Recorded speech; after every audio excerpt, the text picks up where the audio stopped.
J'attendais. J'attendais sans savoir et l'attente m'était insupportable. Ce n'était pas n'importe quelle attente. C'était une des plus importantes de ma vie. Celle qui ouvre ou referme les portes. Celle qui détermine un avenir. Celle qui lance une carrière. Soit j'avais échoué, soit j'avais réussi.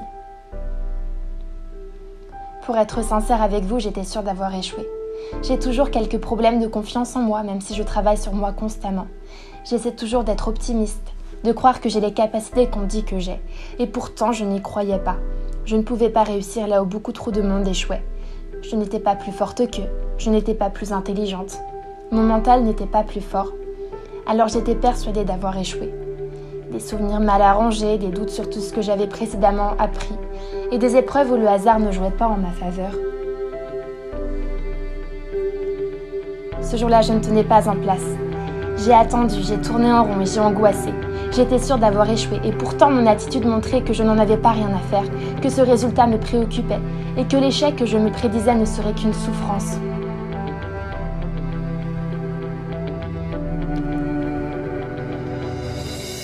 Et puis sans avoir le temps de réagir, j'ai ouvert la page des résultats et j'ai déroulé jusqu'à voir mon nom, mon prénom.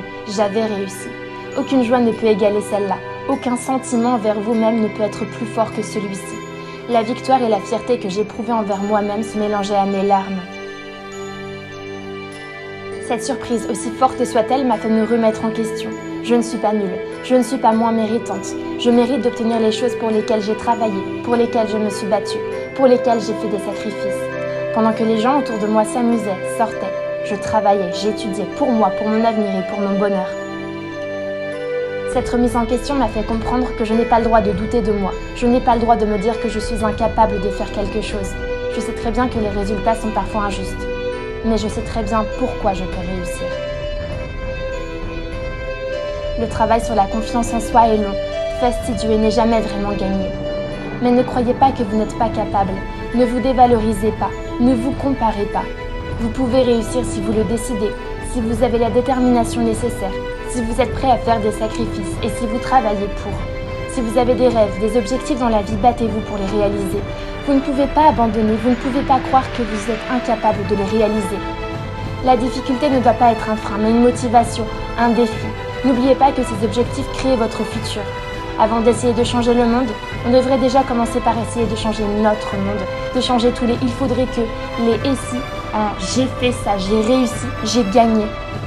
Retrouver notre confiance en nous, en nos capacités, et ainsi devenir la meilleure version de nous. Les échecs arrivent, mais ce n'est pas une fatalité. Ils ne doivent pas être un frein, ils doivent être un défi, une motivation afin de se surpasser. Il y a toujours pire que vous, alors vous n'avez pas le droit d'abandonner. Croyez en vous, et je sais que vous réussirez.